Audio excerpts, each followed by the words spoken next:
Good morning to everyone.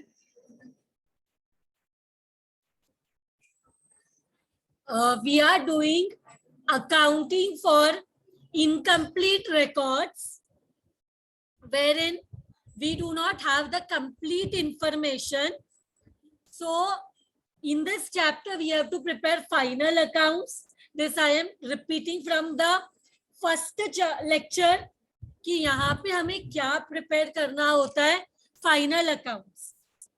तो final accounts में trading account होता है, प्रॉफिट एंड लॉस अकाउंट होता है, बैलेंस शीट होता है. तो उसमें कुछ इंफॉर्मेशन के लिए हमें सपोर्टिंग अकाउंट्स प्रिपेयर करना पड़ता है.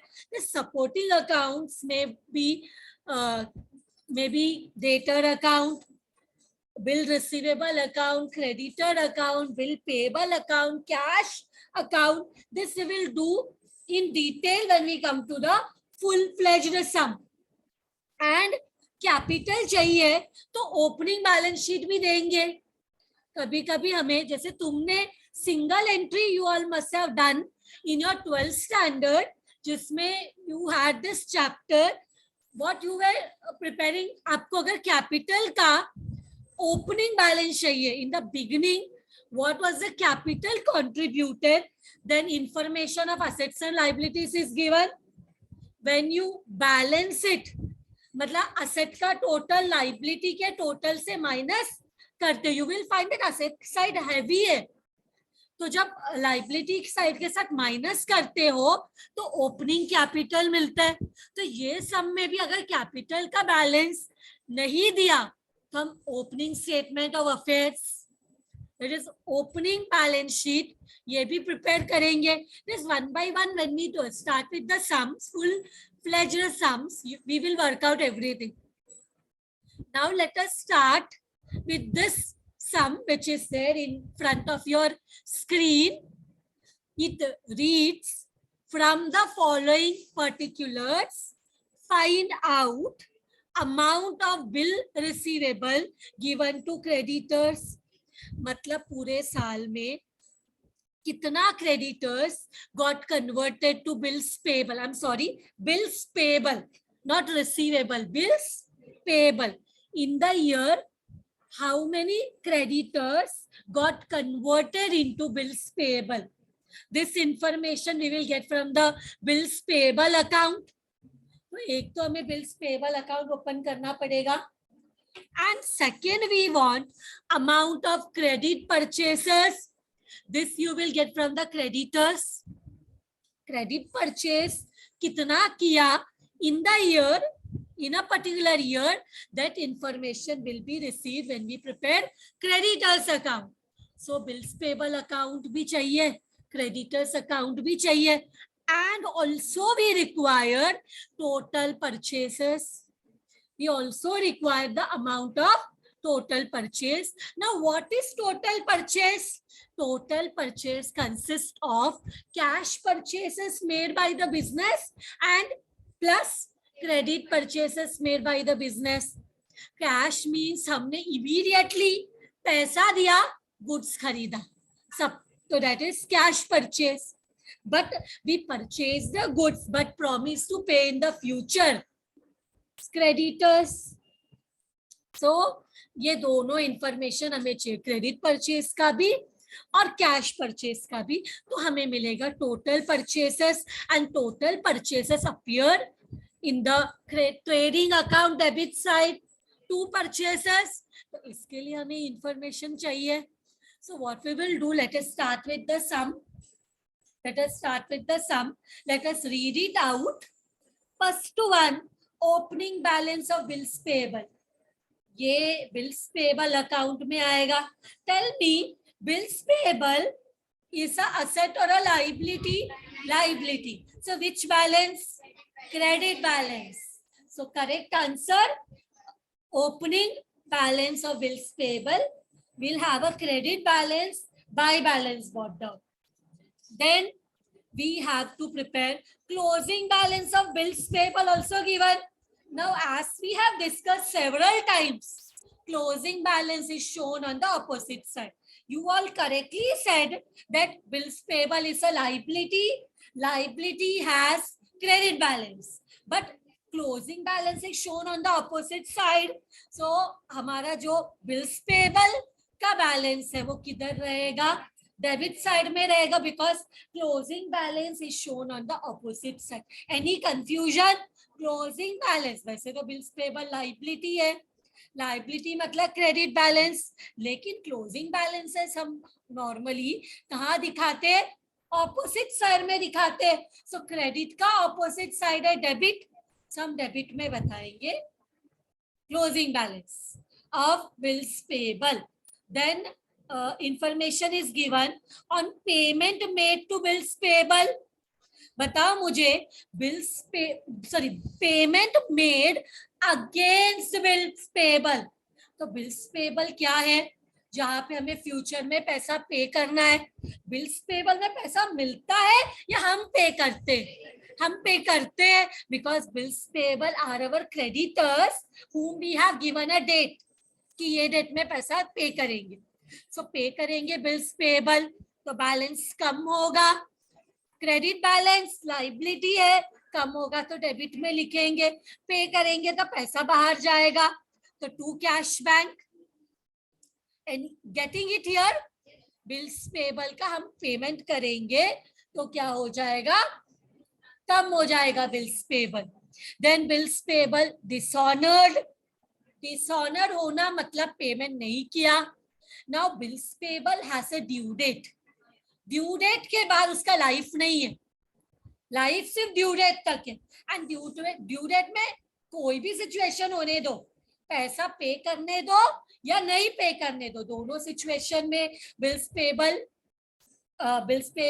Gets cancelled. Both situation honouring as well as dishonouring. Correct? पूरा साल 12th स्टैंडर्ड में बिल्स पेबल के पीछे इतना मेहनत किया था. बिल्स पेबल मतलब बिल्स ऑफ एक्सचेंज के पीछे. अभी तो हर एक सेमेस्टर 6-6 महीने में एग्जाम है, पर 12th में हाउ वाज द सिचुएशन? पूरा साल मेहनत करके एंड में एग्जाम देते थे, तो पूरा आधा साल तो बिल्स ऑफ एक्सचेंज ही कर रहे थे. तो यहाँ पे यू नो दैट क्या होता है? बिल्स पेबल डिसऑनर्ड मतलब ड्यू डेट में बिल्स का पैसा नहीं पे किया, नहीं पे किया तो भी कैंसल हो जाएगा बिल्स पेबल. लाइबिलिटी है, क्रेडिट बैलेंस कम हुआ तो डेबिट में लिखेंगे, और ये कैंसल हुआ तो ये पैसा भूल जाएंगे.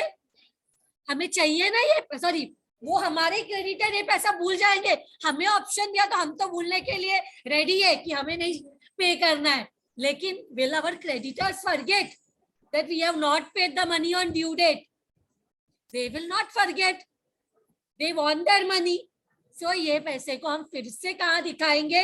क्रेडिटर को तो भूल नहीं सकते ना, वो भूलने देगा नहीं. तो we will have to add it in the creditors. मतलब क्रेडिटर जो है, ये बिल्स पेबल तो हमने नहीं पे किया, बट क्रेडिटर को तो भूल नहीं सकते.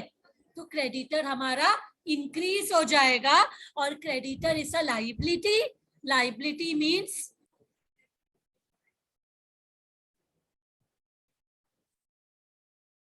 Liability credit balance. Liability is credit balance. कब? तो क्रेडिट साइड में लिखेंगे. एक काम करते हैं, before moving ahead let us see accounts we have prepared.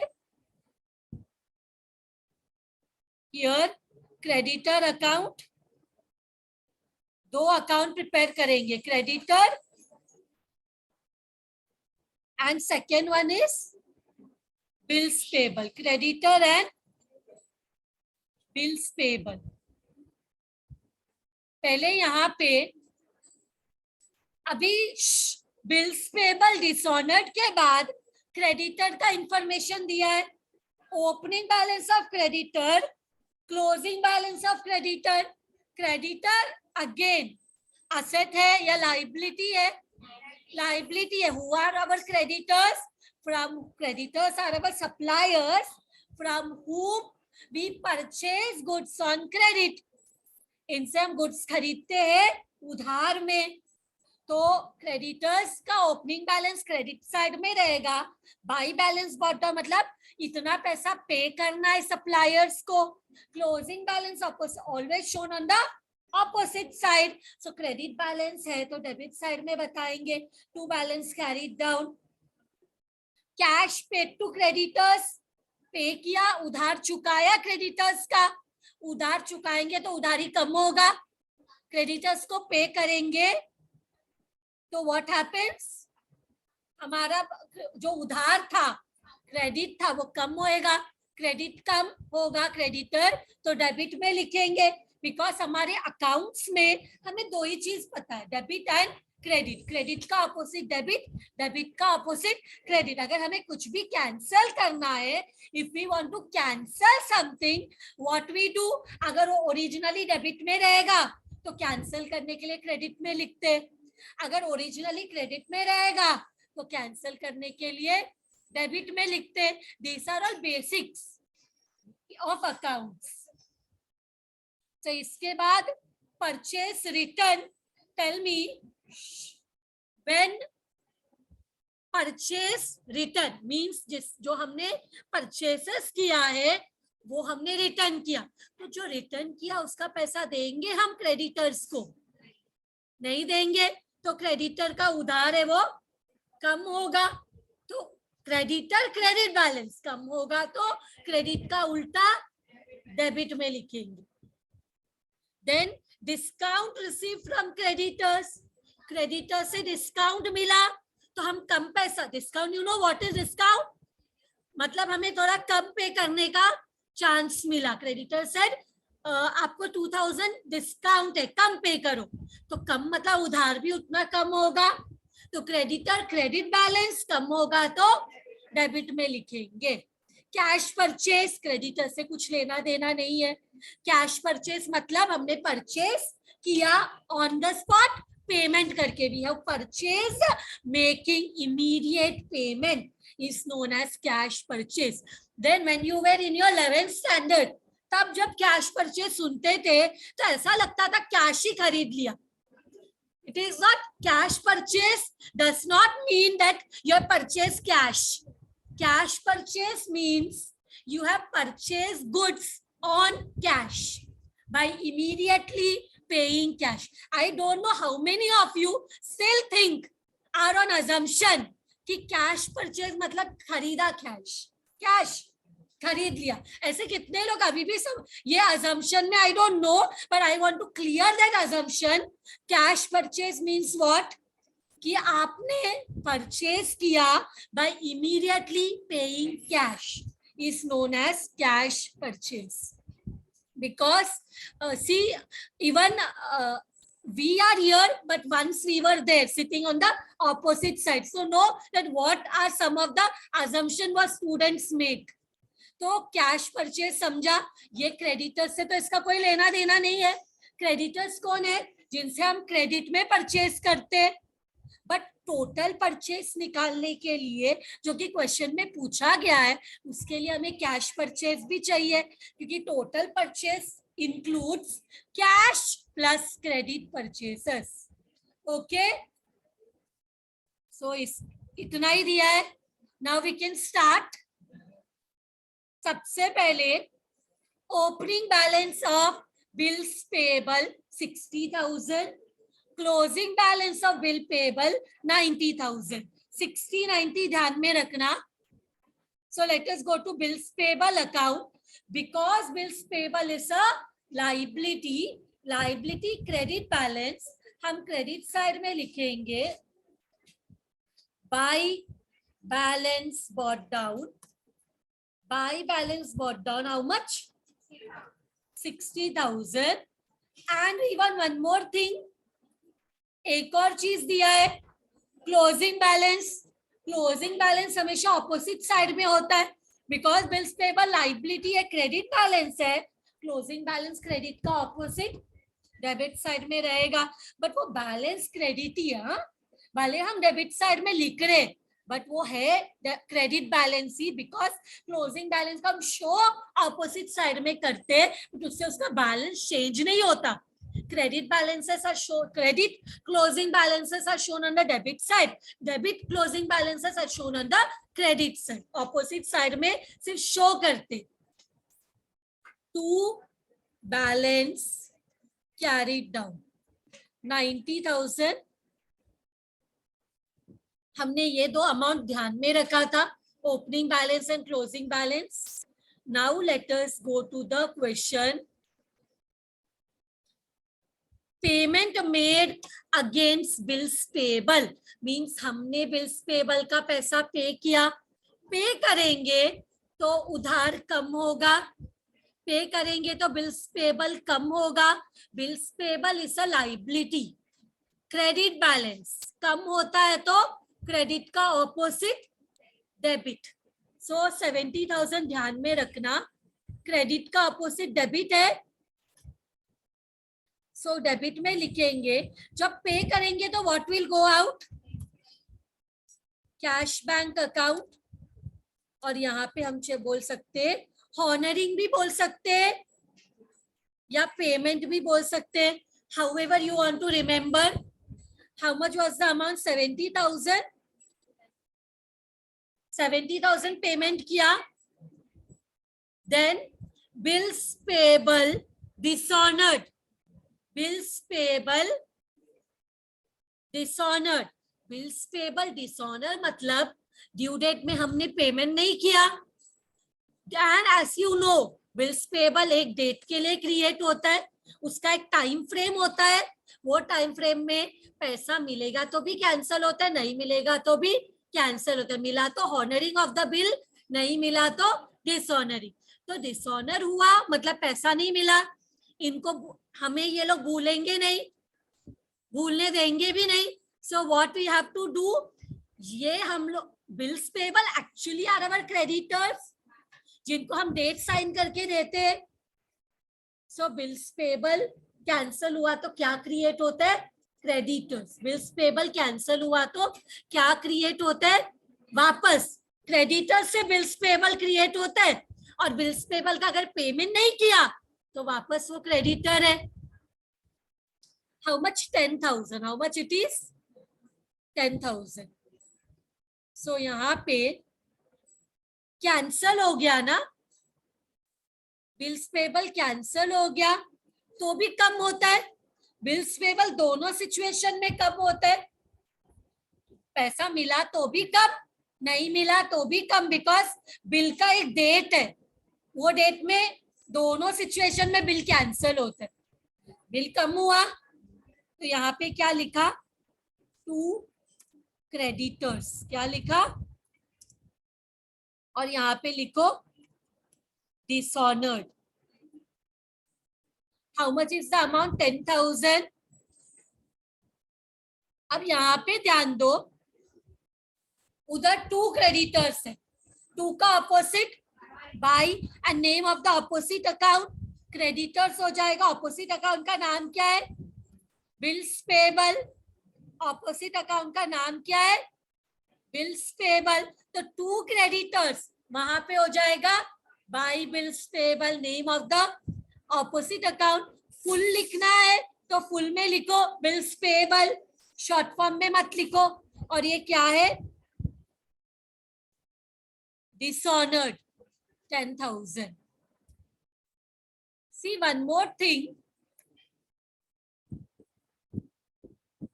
देखो बिल्स पेबल डिसऑनर हुआ मतलब पेमेंट नहीं मिला, नहीं दिया तो क्रेडिटर मांगेंगे उनका पैसा, भूलेंगे नहीं.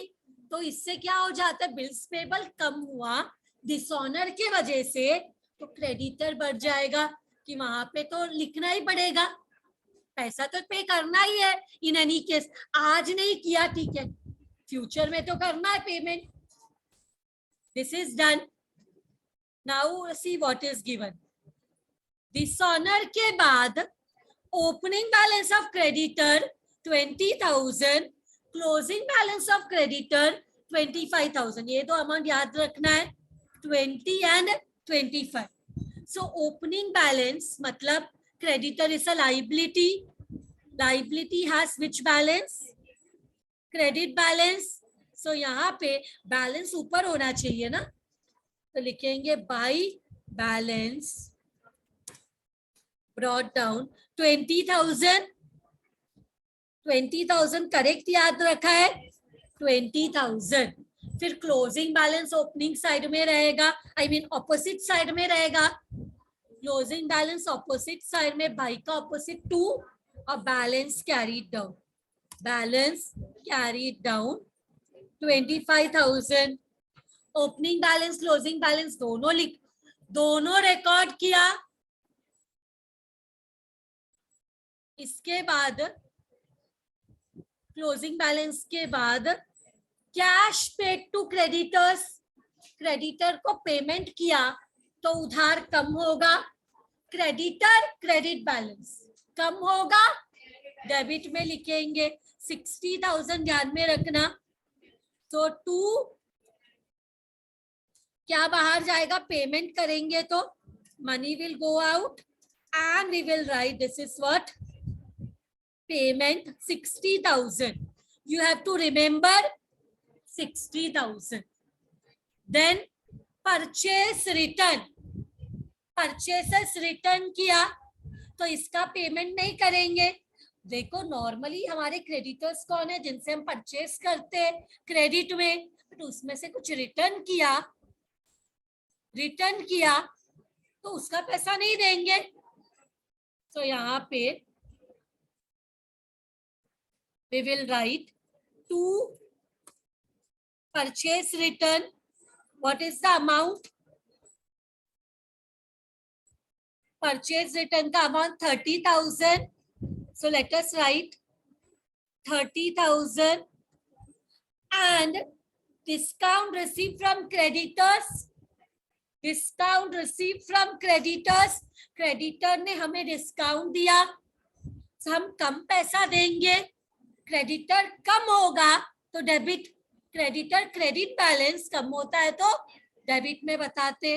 तो to discount 2,000, to discount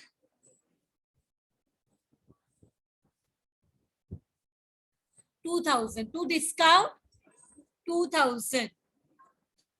now cash purchase तो लास्ट वन है, ये टोटल परचेस में आएगा। तो हम लोग पहले क्रेडिटर अकाउंट को, एवरी डिटेल सेंटर्ड, बट हम पहले क्रेडिटर अकाउंट को बंद नहीं करेंगे। पहले किसको बंद करेंगे, बिल्स पेबल का कौन सा साइड हैवी है, debit side 90 + 1 10, 1 lakh + 70, so both side write down 1,70,000 minus करो 60,000, so this will be by creditor, sorry bills payable कैसे इंक्रीज होगा, जब बिल्स पेबल में कन्वर्ट होगा क्रेडिटर्स कन्वर्ट होगा बिल्स पेबल में।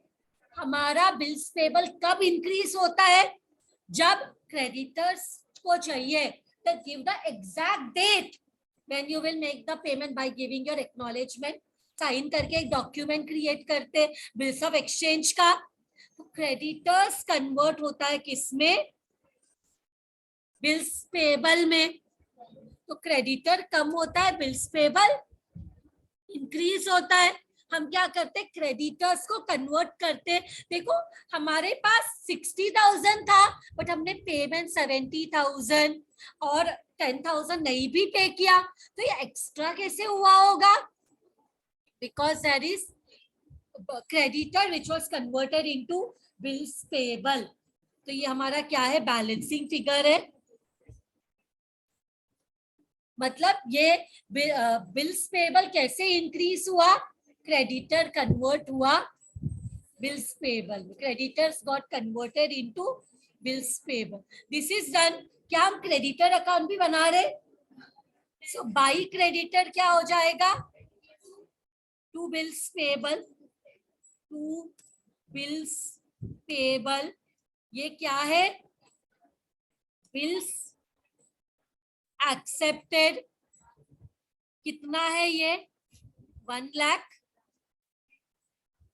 10,000. जब क्रेडिटर्स बिल्स में कन्वर्ट होता है, जब क्रेडिटर्स बिल्स में कन्वर्ट होता है, what happens when creditor is converted into bills? Creditor कम हो जाते हैं.